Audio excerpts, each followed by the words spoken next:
Who are here from Michigan to regale us. And I'm going to kick it off with us tonight. I'm a local poet. My name is Naomi Oritz, and I am a U.S. Disability Futures Fellow and a Zoglasia Fellow and a Reclaiming the Border Narrative grantee. So I'm very, very privileged to be able to bring writing into my day, into my everyday. I thought we'd start off tonight with our reading together, just taking a moment. Lots of embodied and lovely stuff for tonight. So, get comfortable in your chair. Give yourself a moment to sink in. Maybe if you feel comfortable, you're welcome to close your eyes and take a deep breath. And just bring yourself to the space, to the treat of being with people and writing and imagery. And another deep breath.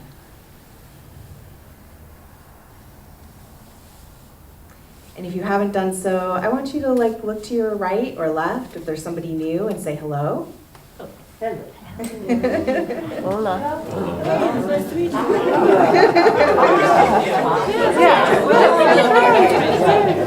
I love it. Thank you. All right, let's start it off.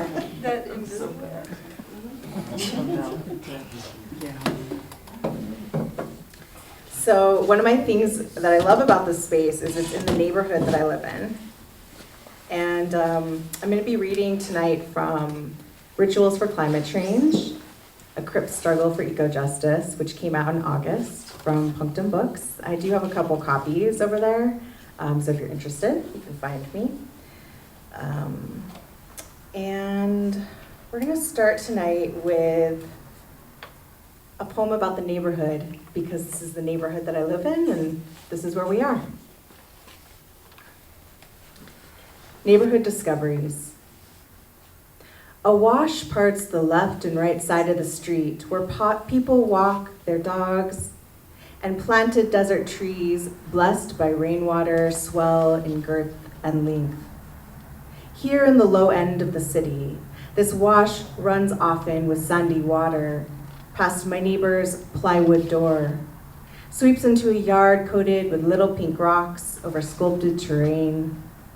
Current picks up empty vape cartridges, wrappers, bags, dry leaves, carries it past each grid street, amidst cracked stoop and classic car with airbrushed design. In this wash grows ragweed, weeping love grass, and something new, grass but not. Reedy split stalk head with brown seeds, I noticed casually. Social media, friend post a love letter to milky oats. Gentle plant to work with when you need a hug. Grass, but not. Thick split stalks, heads with brown seeds. Next trike ride, I perch in the mud to pinch one seed head. It pops between my fingertips with milky exuberance. Curiosity satisfied, prompt smile. Ask plant to permission to use. Feel it seems happy to share. Yank out clumps, my ungraceful harvest. Triking partner waits, rolls eyes, grimaces as inquisitive cars drive by. I trail milky oat seeds through new avenues of my neighborhood, past freshly painted fences and plastic flower roadside shrines. Cut up straw to dry in paper bag. Slowly unwrap seed by seed to immerse in alcohol. Shake jar every day for 1 month, like my nanas have done before me. Herbal remedy to soothe, medicine from whatever is washed downstream, made from what is offered.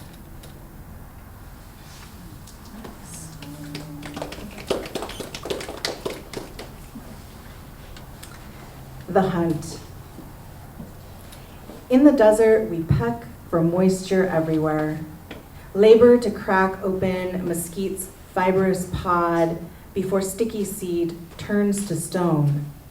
A race against dry, only a matter of time. Precipitation must sink or rise, pull away from itself, alchemize air, or trust gravity, saturate slowly through stones, sand, compact dirt to gather. Precious water, she cannot help but embrace everything she touches. PFOS, Gen X, PFAS, from training to manage catastrophes rage, non-stick technology tricks, poisons permeate, all trickle down. Caliche, thick protector, but aquifer has no boundaries. Open, trusting, vulnerable. It is easier to talk about plumes in the well field, groundwater migration, than witness and embrace so fully accepting. It is hard not to recoil from that kind of love, even as we ask her for more and more and more. Yeah. So it's interesting, as a disabled person, accessing nature is always this, fun and interesting adventure. Oftentimes, for me, it's often on like the side of the road, a pull-out, a parking lot. And I find a lot in what was interesting when I was first researching a lot of eco-poetry. They talk about nature as being like in the wild. Like you have to be in the wild, no one else around, out in the middle of nowhere, and that's where real nature is. And of course, we know that's not true. That's, again, a random and unreal binary that doesn't exist. So this poem was inspired by my outrage at that perspective. Nature defined. Nature is in the edges between this world and the next. ICU breathing tube, feeding tube, where I hold her arm around oven-mitted, padded hands to not disturb the steady beat of interventions fueling life. At the edge of a parking lot, a plastic bottle rolls off wind's tongue. I get to know nature from the formerly unnoticed cusp of human-dominated and wild. She surprises me outside my door, baby mesquite tree shades ants pillaging our bounty. Orange sunset, pink clouds, golden peach bloom into night. She reminds me how to push on, births dawn. Pale light outlines bed, bookshelf holds tattered journals, pictures of mi familia, all my earrings. And my love. A sheep-draped hip silhouette, sprawled long-length, toe-dip off mattress.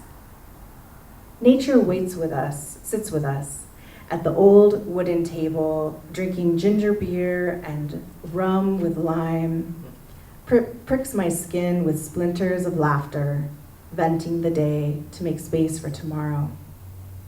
I offer nature tribute, water, fruit, for quail, rabbits, javelinas, ancestors. Nature responds with jokes in the form of sweat, which drips, curls down spine, laces neck with grime, keeps me cool but cranky as I wait to pick my niece up from work. Nature puckers in the still air between strangers, clustered behind bus stop shade slats, waiting out baby whale cacophony with patience somehow found in reserve. Help a young mother carry on stroller. Nature is in the relationship of one living thing with another. She recognizes my scent, nuzzles my chest when I roll out onto dirt road, scooter propelled. Cacti, creosote, brittle bush, red and gray rocks. She welcomes me with open sky.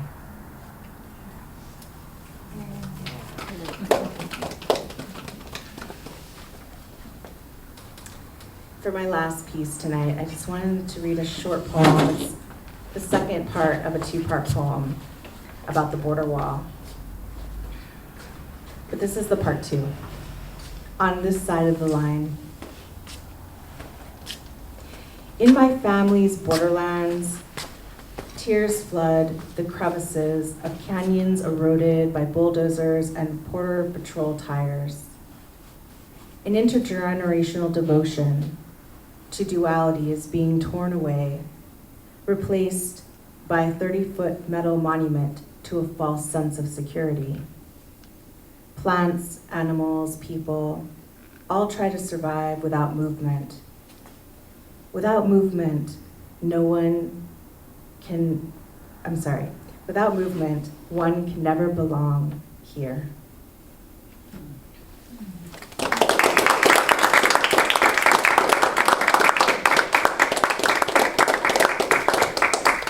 So I'd like to invite Petra to come up, and it'll just take us a moment to shuffle so you can chat for just a minute with your new friend next to you.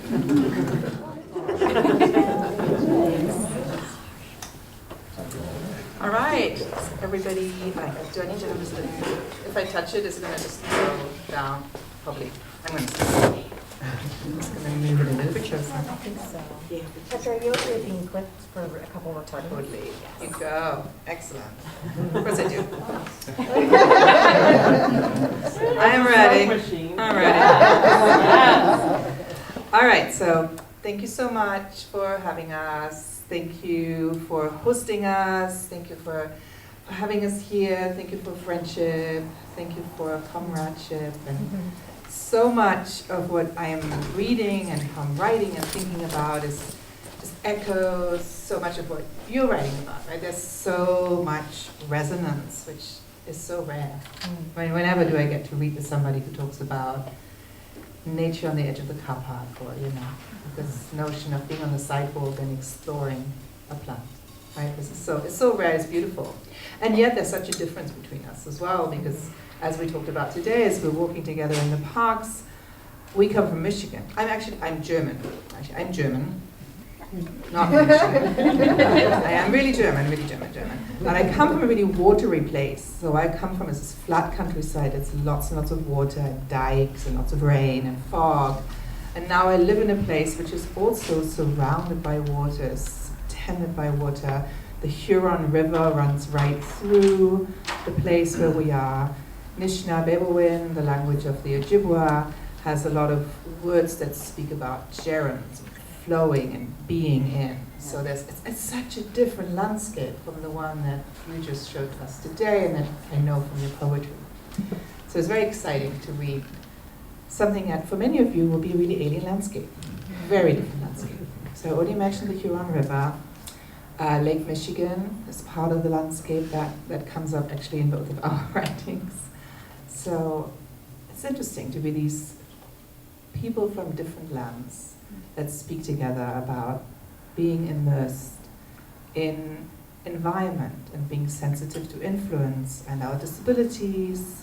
In my case, also a pain-related disability means that there's always that little bit longer time with a place. That's a long intro, but I haven't really gotten to the book yet. So this book is just is coming out now. It's not actually out yet. It's out in 2 weeks' time. So this is one of the very, very first readings from it. I'm going to read stuff I have never read before. Exciting. Woohoo! So cool. It's called The Diver Beneath the Street, and I'm going to begin with the diver. But one of the stories of the book is Stephanie and I live in a street in Ypsilanti, which is the site of a murder house, a very famous series of murder. A serial killer was active in the Ypsilanti and Ann Arbor area in Michigan in 1967 to 69. And those of you of a certain age, if you remember being told not to hitchhike, that murder that particular series of murders is one of the reasons why women's access to space has been so limited ever since. I mean, there are many other ones, right? We know that this is a story. Violence against all kinds of people who live in precarity is so much part of the soil that we're meeting on. So this is one of the stories, working with the neighborhood, mainly during COVID lockdown times when I was in the neighborhood, finding myself at the sites where so many of these women were found. I'm not going to talk about the women in any way. I'm not going to talk about the killer in any way. Don't want you to worry about that. The other thing that happened during the time that I was writing this is we also had a Detroit serial killer. So there's this contemporary case that also happened. So Ypsilanti, Ann Arbor, and Detroit are the sites that I'm engaging with. The diver beneath the street. The diver sucks the sugar cube, goes under. Huron, the river, pinches her waist. She dies. Giant wet tongue kiss full of moss and foul tree juice. Oil smears above her head. If I tell the truth, I am the diver. If I tell the truth, these women have been dead for as long as I have been alive. If I tell the truth, there's the visceral thrill of her skipping along the railway line where the Amtrak runs, the last glimpse, the beret on top of her head, her thoughts on her school exam, a gumball stuck in her teeth. I do not see the dark wave pulling her under, the car, the man black hair and leather, sun-kissed skin. The diver sinks deeper into the muck. Sugar, blood. Her hands are busy searching in the darkness. Her visibility is nil. There are plastic bag ghosts drifting, drifting. If I tell the truth, the river has swallowed. If I tell the truth, let's slide into the dive along the right swerve of the lane. If I tell the truth, I dream of a motorcycle wheel with a necklace braided into the spokes. Rust moths filter tanning chemicals, wing crystals. I scry the round mouth on the underside of the water's limit. Here she cried in truth. Now the waters rise every year. The diver sees the street beneath the water. Flipper curls mud up from broken asphalt. She shoots up, exits through the marsh curtain.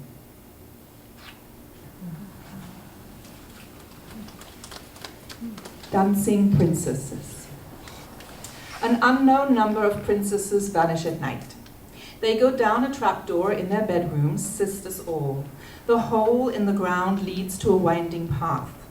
The path enters a silver forest, then a golden forest, then a forest of diamonds. The detective who follows them in an invisibility cloak breaks a bough. The trees scream. The unknown number of princesses arrive at a lake. An unknown number of princes and princesses await them with boats. They hitch a ride, and the invisible detective jumps in with the youngest princess. Her swain complains that the boat is heavier than normal. The princess says, "It's the heat. We are all getting tired." The company arrives at a castle. They dance the night away. At 3 a.m., the shoes of an unknown number of princesses are worn through, in tatters, with holes, decayed and fragile. They all, including the invisible detective, run home, up the staircase to the trapdoor, across the creaky floorboards, and are found asleep the next morning. There were 2 brothers by the name of Grimm. They collected this tale, a story brought to them. Sometimes unnamed women garnered the stories, detectives at the hearth, informants, ethnographic practices in the German countryside, fantasy police procedural, to warn of the dire wolf, to not go out at night, to see your true love in a lying mirror, to dance in burning coals. Wesens live all around you right now. In the Grimm story, the detective is an old, tired soldier, out to gain a wife and a kingdom if he finds the answer to the vanishing women and their danced-out shoes. There are few answers, and only a handful that would stand up in court. In this story, numbers are not endless. Numbers huge and obscured. Detectives herd others in their hunt. Trees scream with a train whistle. This poem could be printed on a piece of old t-shirt, worn and velvet from washing and from the rain. Maybe a mouse pilfers threads for its nest. A swallow shits on it, coming home into the barn's high beams after hunting and eating a thick, furry moth. Women vanish, are accused of going dancing. Kings and queens alert them to danger and seek to imprison them with heavy doors, locks, and golden keys. The danger comes from the soldiers out there. Good citizens blend into fool. The youngest princess, not 14 years old, climbs into her ride. A boat of a car, fins slice the air, traverse the moat. The princess, so dark, so fair, in the night, sleeps in the golden bow, sleep in the abandoned lot. Diamond eyelids blink cat's eyes for the club. Lies to the mother, here lies the rub. The candyman brings the dope, the rope swings in the barn, the neighbors spin the yarn. Rumpelstiltskin should be recognizable, that's all they ask for, like a hunchback in an identikit. Clouds vanish in the clear-cut lantern jaw, the maw of suburbia.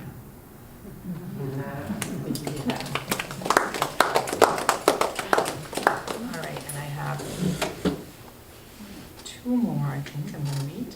See, I haven't done this very often, so I don't know yet where all the poems are. Where is this one?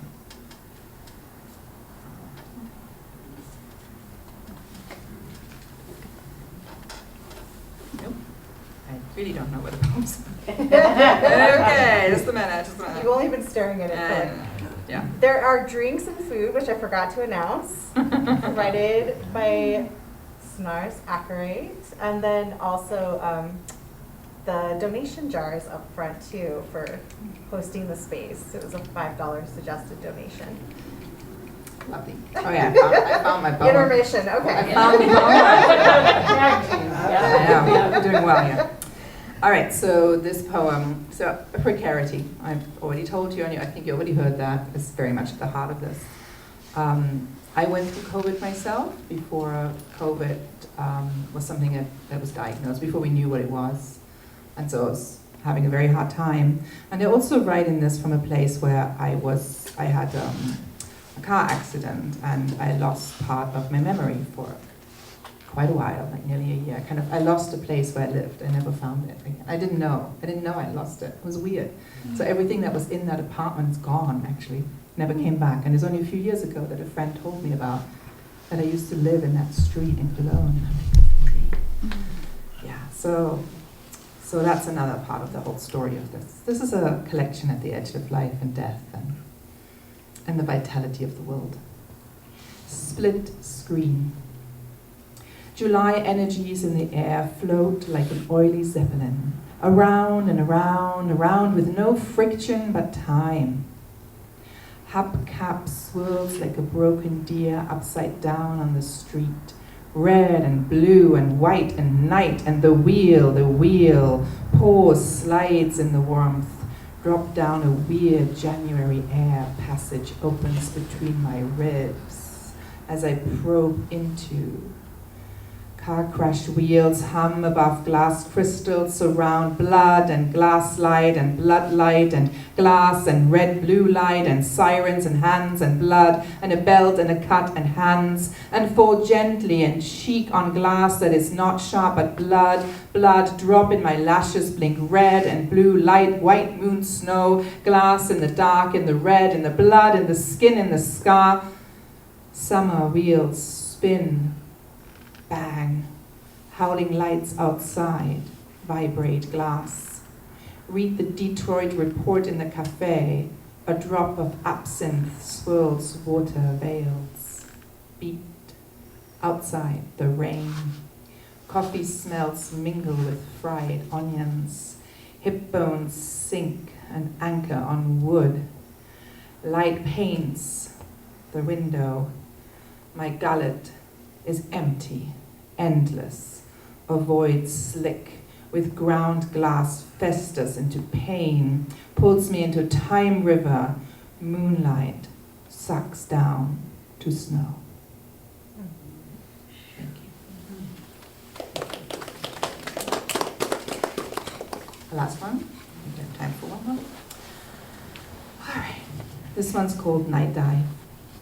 Obviously, they're all connected because they're in one collection, so you can see the connection. Hey. So I'm not going to introduce that. Night Dive. Painkillers, please soar and soak my stomach's lining, drench, dissolve in acid, spread lake-like deep inside, sink to shallow pool, roiled by spasms, muscles in weak revolt.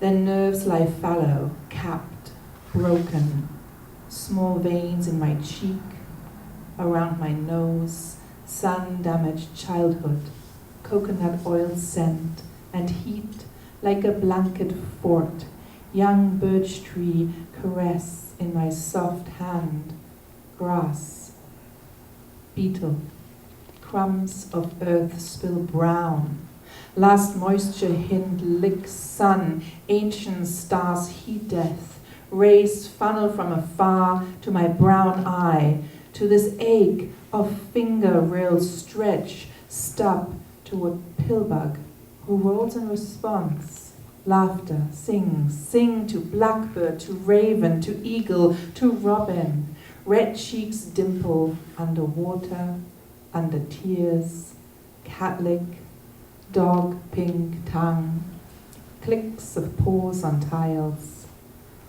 Water.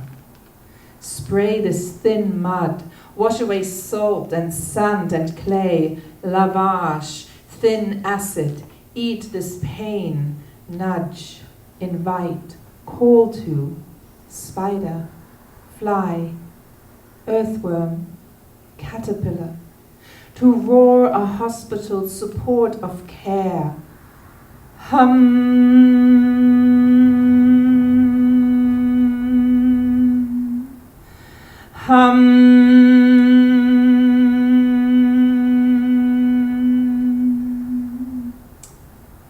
Air filter unit, oxygen, janitor's thread, mop slurp, night beeps, thrills, laughing gas, to stop, to stop, to stop, to stop.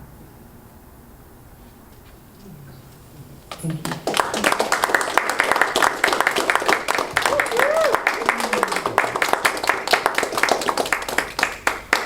So they need some help with the adjustment. Okay. Well, I'm just breathing in just this web of words that's been created by these two people that I love dearly, so it feels like such a gift to be. We were coming down the road all together, and I was like, it's not often that, fellow poets all arrive to the reading together en masse. Poetry posse! So thank you, David, so much for hosting this event, and Naomi for friendship and for introducing me to this beautiful landscape that many of you here live in, that I was introduced to through Naomi's writing over the years, but now being here, it's just been just a magical experience. So thank you. The desert loves you too. So I am going to actually, Petra's last poem was a nice bridge for this, because I'm taking you into, for some of this, hospital spaces. I'm reading from my book, Psych Murders. That's a book of hybrid memoir poems. And I'm going to read the opening, the first piece, which acts in some ways as a content note. So throughout, while I'm reading, I want to invite you to really take care of yourself, access that belly breath that Naomi so lovely invited us at the beginning to connect with. And also if you need to get up or shift your attention or get a cookie or whatnot, just that is all welcome. Not regular audience procedures, but disability culture audience procedures, right? Just to do what you need to do. Okay. Admission threshold. Strike a match. Light a candle. Notice the shadows. We are at the threshold about to enter. This is an act of faith, a step into the unknown, breath practice.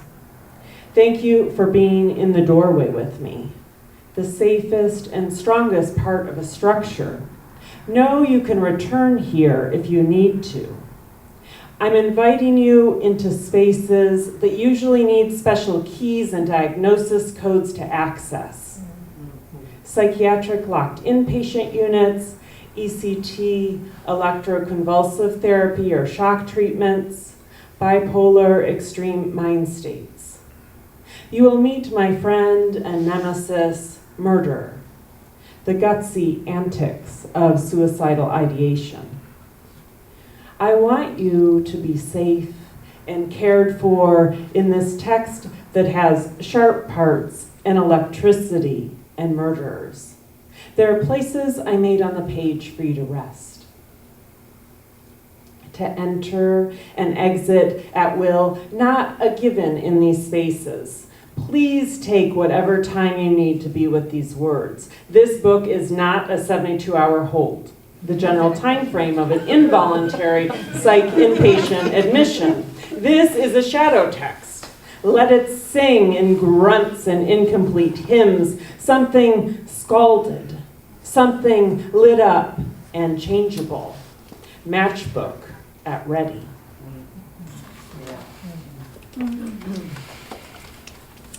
And the next piece I'm going to read one device that I used with working with this material, which was charged and intense for me to work with, were like working through the device of personification, which also lent space to a little play within, some serious subject matter. So this piece is written through the perspective of the shock machine. So this is a shock machine, neuromodulation master. I make brains quake, bodies rupture, bones break in the old days before anesthesia and muscle relaxants. Now, it's passive city while I charge through dead-end streets, this way only signs going the wrong direction. Ordinary day of sizzle, electrons vibrate, a contagious undertaking. I leave indelible marks, the aftermath, memory loss, pianists who forget how to play, loved ones now strangers, that sort of thing. My charges are almost all women, and the ones hitting the go button men, I'm neutral. A funny thing for a conductor to say, but my orchestra plays the indifferent sonata.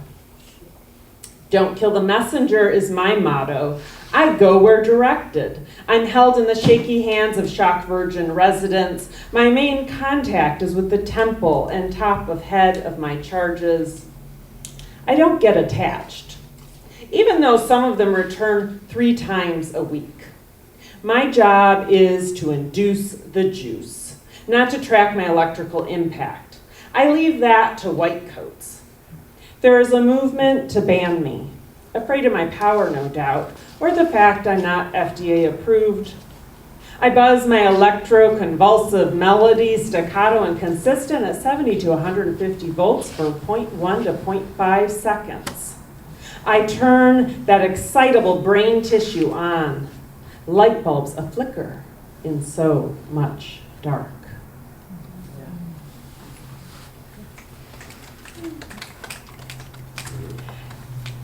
And another way this is also a personification poem, I worked on creating a mad flora and fauna catalog. So I was thinking about how to embody different states of being. So the piece I'm reading is Turtle. Turtle is the depression animal. Or rather, this was the animal I aligned with when I was finding my way forward, or who knows in what direction, some compass dislocated from a ship long splattered in the ocean. A wreck, a suicidal ideation, and concrete planning I never thought I'd find my way away from alive. This is Turtle, the slow movement, middle ground, ability to pull into a home, a shell, or my own skin. A limbic striated reach toward the beach that gave me shore and light. Steady. No acrobatic feats. Simply alive. Pull and extend. A bit of push, but not too much, because I'm tired.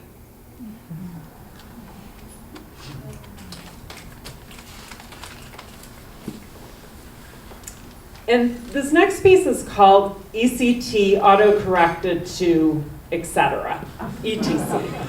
Because throughout the whole time I was working on this manuscript, whenever I do a spell check or anything, all of it was, so I was like, okay, this has to be a poem. And actually towards the end of the book, there's also an organization called Etc. the Resistance that came out of that autocorrection. So this is ECT, auto-corrected to etc. Words difficult to hold in the mouth, charged like biting into a live animal. Slithery cries, beg to be released, spit it out, let the thing live independent, change consonant order, disengage from heartbeat, quicken and handquake, push to the edge. Snails circumnavigate the glass clean. Let them be clean, not the dint and tarry of labor. Words that have worked too hard. To mean, to bite, to jar, to hook strings of thought to jugglers, then bleed. They leave their shadows. Synonyms with less pizzazz deflect the zing, still bitter, still stench. Some days they advance. Take the body hostage. Reign with seraph feet and bold cursory. Overtaken. Tweezers debride them from your skin. Bone deep ones past viscera vibrate you. Get marrow, get mainlined until you taste their spice. Dilute with ambivalence and amnesia. Pretend you are not this alphabet.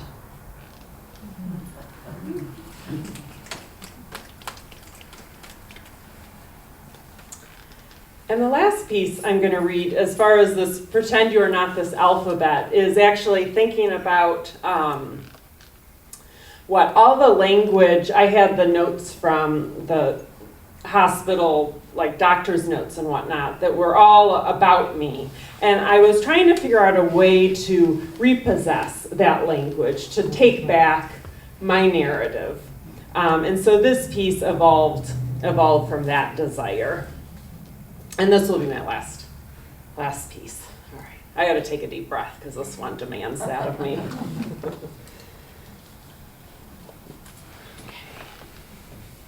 Testament. I am a cutter, a killer, a pill taker. I am a high-risk profile, an easy target. I am a wonder, a still-life version of survival. I am a hoarder of insults, an instrument of goodwill. A fully manufactured human in broad daylight. I am a miracle, a walk through rainwater, honest to God success story.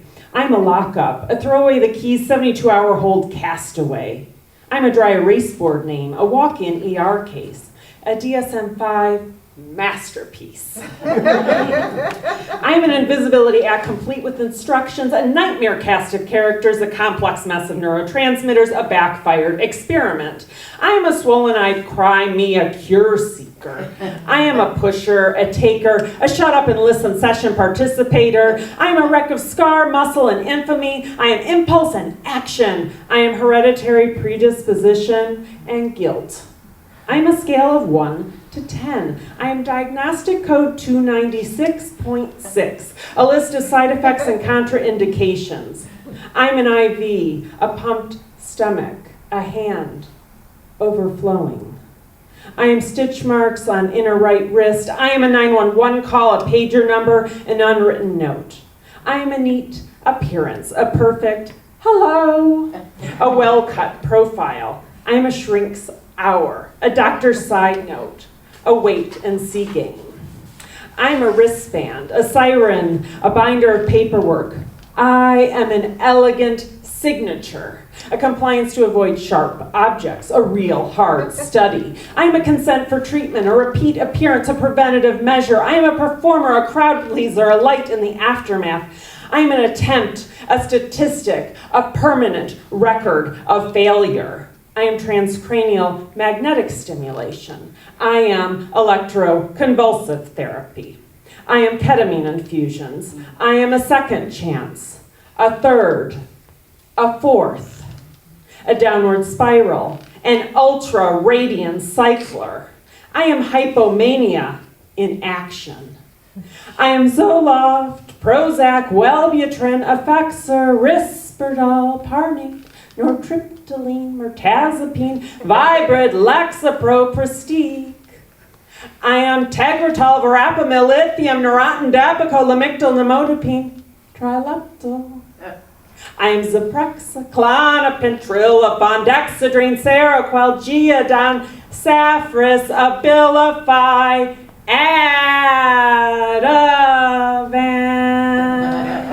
Ativan. I'm 120 milligrams 3 times per day. I'm used as directed. I'm take with food and do not operate heavy machinery. I'm a $1,000 a day hospital bill. I'm a risk. I'm a hard cell treatment resistant impatient patient. I'm a high functioner, a CYP2D6 genotype ultra rapid metabolizer, a mixed state, a clean cell, an insurance company's worst nightmare. I'm a once a week checkup, a lockbox of potentials, a prescription number, a real shame, a wasted talent. I am an educator of corrosive content. I am a day room unbreakable window pane. I am a quiet room. I am under observation. I am a voluntary, involuntary admittance. I am the longest day. I am a 15-minute suicide precaution check, a low blood pressure read. I am the tulips are too excitable. It is winter here. I am a lineage of insanity. I am car exhaust, razor blades, temporary precautions. I'm a missing line, a fake smile, and I'm fine, a subtle remainder. I'm a safety plan, an educational DVD, a confidentiality clause, a garage door, closing. I am a drug tested on Himalayan rabbits. I may cause nausea and vomiting. I am constipation. I am dry mouth. I am shaking hands. I am low sex drive. I am akathisia. I am tachycardia. I am acne. I am weight gain. I am somnolence. I am increased urination. I am cognitive distortion. I am metallic taste in mouth. I am a tainted gene pool. I am the buck stops here. Thank you.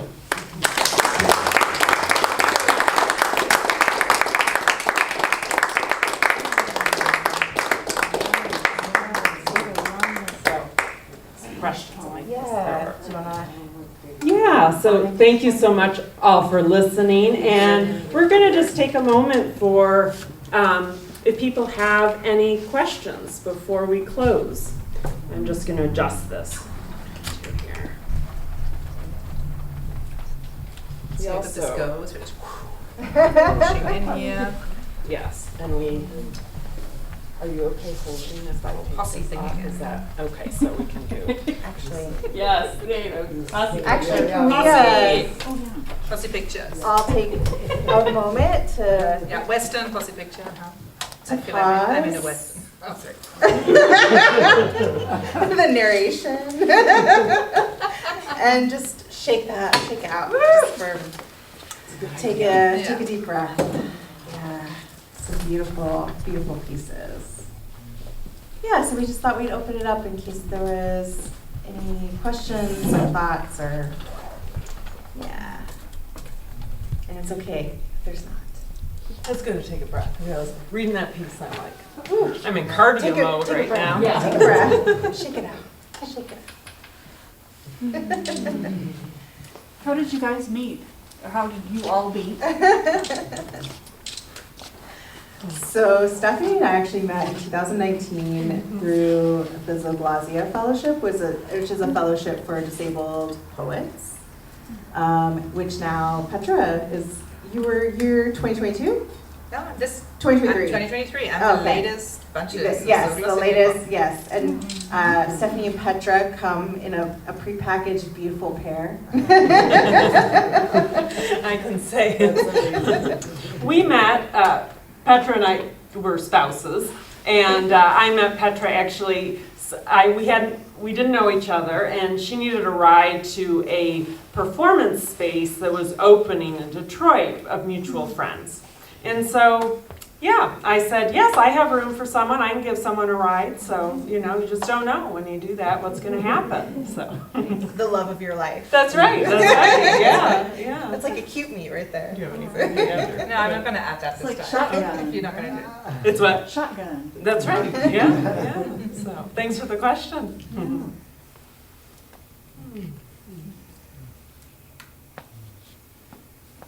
Yeah, Zach? This is for Petra. Like, what do you feel like the relationship between like pain and your work is? Thank you. That's lovely. Yeah, it's as I said at the beginning, it's so interesting. Naomi and I were presenting, and we have such a similar relationship in some ways, not in all ways, to being on land with our trusty steeds here, right? Western theme is coming Trusty. through. You hear that? Yeah. Trusty. Western. Still Western, still the posse. Like, with it. Move it away. Yes, so much of my experience in the world is the slowness that you also spoke about, or the fastness. Like Scooty is pretty fast, but a different way to being in space, and one that never allows me to step away from pain experience. So that the way that shows itself is through a kind of, I always think of it as a crystal. I actually write quite a bit about crystals because I feel like I'm sometimes in that crystal. And I can see things moving differently. And it's not just the painkillers that do that, it's also just my perception that does that, because I might be engaged with something really small at the side of the sidewalk, on the pavement, because I am experiencing pain and because there's no not being there of the body. The body is always visible. My body, mind, spirit is always in some kind of energetic relationship to the world, because it never becomes absent from my consciousness. Yeah, thank you. And that lays itself down in the poems. And I mentioned before, I didn't read some of the COVID poems, but one of the creatures that comes up a lot in the poems is actually multiple times is the spider, which I know is also in yours. I think spider is something else that we share. So like being at home as well. Like this was during the lockdown, right? We were inside, and many of us were getting familiar with our intimate environments in a way that we didn't really want to get familiar with. So there's that access of pain as well. But I'm going to hand that on to the other two, because I think you both can speak to pain in really different ways. Here you go. Yeah, for me it's interesting as far as pain and the psychiatric experiences. Partly writing the material in Psych Murders was a way for me to witness and in some ways make real, because for my experience, experiencing extreme mind states, experiencing pain, and then have that not be reflected in the outside world as far as people not quite believing that it was as bad as I said it was, or often throughout my life I have, well, you present so well, or you're articulate and you can talk about it. So there was this kind of erasure that, for me, writing about it and entering that space and witnessing, going back and leaning into what that was for me, was a way to, just make it more real and to validate my experiences, and also to inhabit those spaces that I feel like I, kind of changed my own shape to fit in some ways, like this expectation of what healing looked like, or what you needed to do to get out of the inpatient, the checklist that needed to happen. So that is, in some ways, that the power of language and words, and who gets to say them about you, and where the agency is something that's been important for me for transforming. And the other thing is dealing with pain is collaboration. I feel like a lot of this work was written not by myself because it felt too dangerous in some ways, or I don't know if dangerous is the right word, just risky. It felt emotionally, I didn't want to go into a place that I couldn't come out of, because I wanted to write about it, but I didn't want to enter in. And so a lot of times I wrote these pieces in sometimes in movement collaboration with Petra, where we'd be out in the landscape and being held by the actual environment, or in short bits I facilitate an offering that includes meditation as well as movement and writing. So in those 15-minute sections, I could just dip in, and then I'd have other people or other beings, whether they be plants, to kind of take me into the present moment. So. It's funny, I feel like I really tackled pain a lot in my first book, or maybe not a lot, but specifically in a chapter where I talk about, feeling frustrated and that being my primary relationship with pain, and really wanting to understand the opposite of that, which you would think is patience, but I have finite patience. So it was not that for me. For me, it was fun, and how to cultivate fun. And rituals for climate change really built on sustaining spirit in a lot of ways, because in sustaining spirit, part of how I dealt with burnout, it's a nonfiction book on burnout for social justice activists. Sustaining spirit is a relationship with place, like being held by people is great, and I have lots of amazing friends in my life. But having something that is outside of people that I can lean back into and be held by is really amazing. And yet, with the changes that are happening around us as things get drier and hotter, I was noticing these changes in the environment and just really wanting to disassociate and distance myself. And I found myself just really unwilling to go to the desert because I was scared. I didn't want to confront it. So one of the interviews I did for Sustaining Spirit was with a midwife, and she talked about how ceremony is for the purpose of movement. Her name was Maria de la Cruz, and that has just always, it's one of, I feel like, a foundational thing I keep coming back to in my life and in my writing. And so it's like how to cultivate ceremony and ritual to deal with things that scare me, such as pain, such as climate change, such as so much. So for me, it was really about how I was developing ritual and ceremony and a practice of witnessing that felt more like embodied and powerful than like as a surrender in the sense of giving up. Yeah. Beautiful question. Any other questions?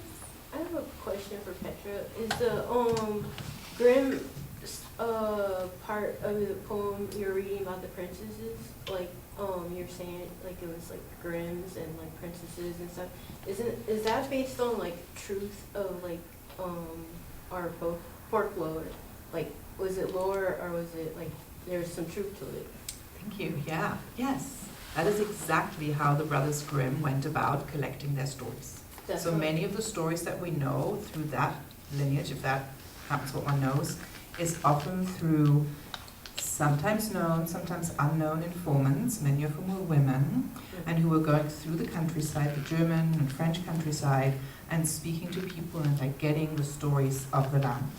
And then the Grimms kind of reshaped them and made them available. So it's an early ethnographic practice. And to me, it's a form of, it's interesting, you mentioned ritual, right? So for me, narrative is a form of ritual. So a way of approaching these stories of dead women in the kind of spaces that I'm in, a form of witnessing, a form of holding onto these stories of precarity, but also stories of moving forward, going to the party, they're going to dancing, right? It's so central to many of these stories.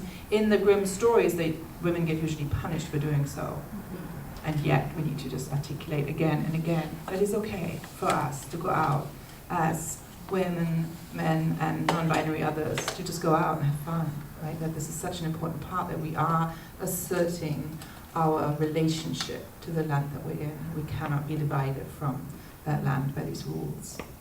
Didn't they make up stories I'm sorry, That's okay. But it seemed like they made up stories to like that, because they were in the woods, they were with nature, the women, and they were like celebrating, like dancing in nature, and they made it up like they were witches, they were evil women, or Yeah. you know, just mischievous. Or maybe good women who were Yeah. told that, who were Yeah. named to be evil by other Yeah. people. Yeah. Yeah, exactly. Wise women, you know. Yes, I think that has a lot to do with the background of many of the stories, that there are forces in the world that are not easily contained by the kind of men's stories in the main that are being told about who's supposed to be in power, what's supposed to happen, who is supposed to have wisdom and knowledge. Do you think those stories that they made up about women like affected our lives and stuff? I think so, yeah. I definitely think In our so. future, like, Yeah, our lives now even, right? Like Yeah. the notion that there's supposed to be wisdom in how, that there's wisdom in our bodies, that there's wisdom in that relationships to spirit and land. That is something that is not part of the mainstream way of understanding, like climate change, for instance, you know, like climate catastrophe, climate emergencies, the ways that the land is shifting, the ways that there's extraction economy all around us, the ways that people can take water without any kind of heed for what it will do for the future of the land. Those kinds of stories are Yeah. all a piece with denigrating witches, midwifery, midwives, Yeah. these kinds of curanderos, all these kinds of curanderas, all these kinds of stories. Yeah. Thank you. Thank you. Thanks. Any other questions before we wrap up? No? I think we can hang out a little bit in this space. Yeah, and we have books in the back available, and again, $5 donation if you can swing it, and some delicious goodies over here. Please help yourself. And if you have any other questions or anything, feel free to come up. I think all of us are happy to chat. So. Thank you all for being here. Thanks so